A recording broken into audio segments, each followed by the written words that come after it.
Everybody better for the Bonehead podcast, and welcome to Star Player Spotlight. We are going through every star player in Blood Bowl Season 3. We're having a look at who they can play for, why you'd want to take them, what they do, and how much they cost. And we got a pretty fun one for you today. I do like my high impact star players. And we're going to go for the big lad here. It's Jordell Freshbreeze.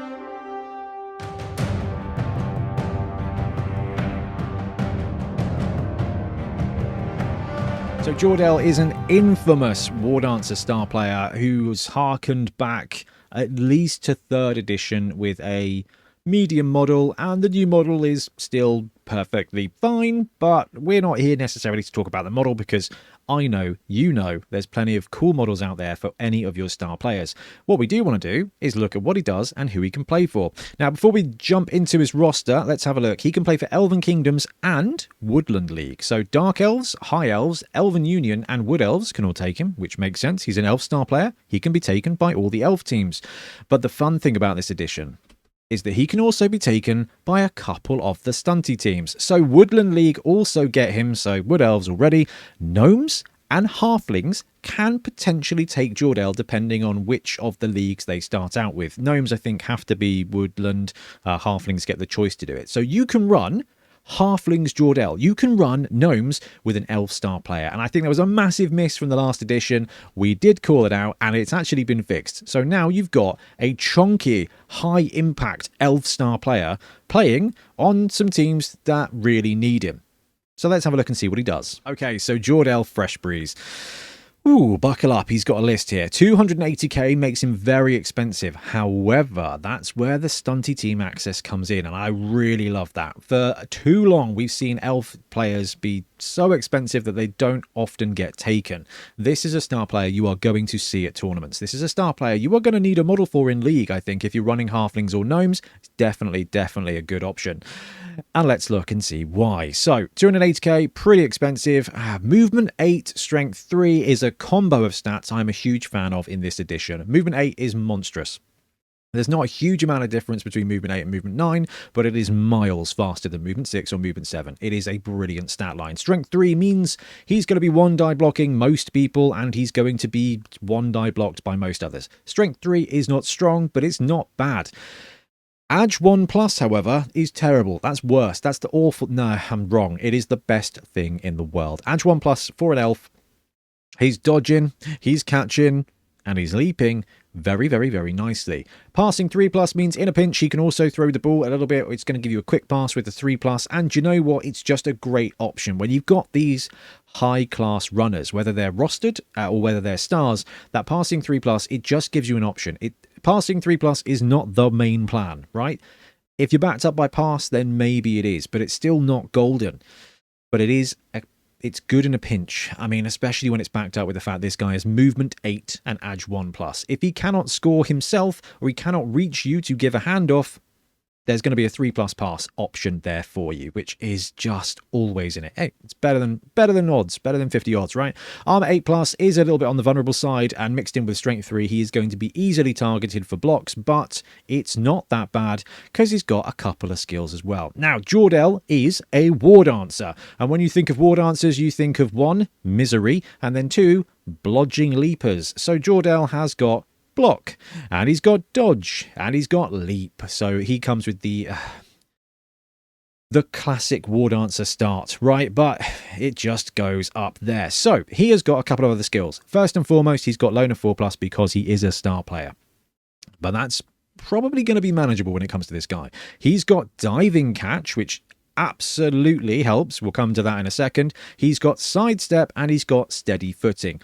Now, this player does not have catch, but what diving catch can do for you is, yes, it gives you a +1 if he is the target of a thrown ball, right? So if you throw him the ball, he's catching it on a 0+. No integral reroll, but that means he can stand in 2 tackle zones and still have a cheeky elf 2+ catch opportunity. And then remember, he's Ag 1 plus with dodge, so he's also going to just bounce through a tackle zone on a 2 plus without a care in the world, and that's if you don't even try a leap. So diving catch also means he can try and catch a ball that is about to land in a square next to him. Not that's bouncing to that square, but from a kickoff, from a crazy pass or a throw-in, he's got the opportunity at just having a 2+ catch attempt to grab that ball out of the sky, which is fabulous. Now he is a blodge step menace, and movement 8 is going to keep him around. Edge 1+ with that dodge just means sidestep. He's going to put himself into a really good possibility, a really good opportunity. And because he does come with block, all right, strength 3 is not the best, but he is always going to give you an opportunity. But the fact he's blodge step just is going to really support him from not dying. However, if you're running Jordell, watch out for 2 things in this edition. There's some more blitzers kicking around with just 3 integral tackles, so he is going to be a little bit more of a juicy target for those players. He's still got block, but it does switch off that dodge, which does make it a little bit more likely for him to get stacked into the ground. And the second thing is there's a little bit more in the way of stab. Gutter runners have now got stab, and assassins are now playable, so there's a couple more stab pieces. And stab does not care about your skills. It only cares about your armor, and this guy, armor 8+, so not the most protected. However, it doesn't matter. He's also got steady footing, and this is a wonderful upgrade and a cool new skill for this edition. So basically, steady footing means that if you would fall over or knock down, so he fails a dodge, he fails to go for it, he gets blocked in the face, you get to roll a dice as Jordell, and on a 6+, he stays standing, he carries on playing, and you all act like absolutely nothing went wrong. He's just got a 6+ ward save from being stacked into the ground either by gravity or by someone else's fist. And that is just, you are going to hate playing against Jordell, right? Because he can do everything basically on a 2+. Some of the time for that he's got a reroll, and the rest of the time he's got a 6+ or just 6+ ward save to everything going wrong. It is super exciting. And he's got a special ability too, so swift as the breeze. Once per game, Jordell can choose to pass a single dodge, leap, or rush test on a 2+, regardless of any modifiers. Which brings me on to the fact that he's also got the leap skill. So, he's edge 1+ with dodge. So in 1 tackle zone, it's 2+ with a reroll. That's fantastic. 2 tackle zones, it's 3+ still with a reroll. Now, when you leap or jump over something, you take the most modifiers from either where you're going or where you're coming from. So if you're tagged by 2 players and you choose to leap away, it's going to be -2 to your roll, which is going to be a 3+. But that little ability means that at some point in this game, he is going to be able to cage dive or cage launch out of a very bad situation just on a 2+. It's not automatic. That one will hunt you, and with Loner 4+, you know, it's a bit risky.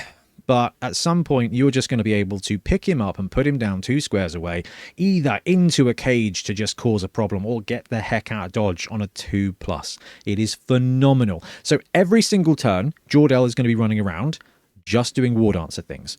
But better than ward answer things because he's got steady footing to protect him, and he's got that cheeky edge 1+. He's always going to be a ward answer, but sometimes he's just going to be even more potent, and I just think that's amazing. So if we go back and look at the teams that can run him, okay, he's 280k, which is very, very, very hefty. So obviously, your gnomes and halflings, they're the ones who are going to have that high amount of team value. 280k is, I think, exactly what Griff used to be. So if you are thinking of running a low TV halfling team to bring a cool star player, do you know what? An edge 1+ ward answer as a star player, that's going to do some work. He's not strength 4 Griff, but he's faster, he's lighter, but he's faster, which is going to give you some really fun scoring potential. When it comes to the star player choice for a halfling team, Griff being strength 4 gave you a really solid defender as well. Jordell is going to be taking less 2-die blocks and more 1-die blocks, but because he's got super leap and amazing agility, he's going to be able to get there more often. Gnomes are an interesting one. They're not brewing up so many low TV builds.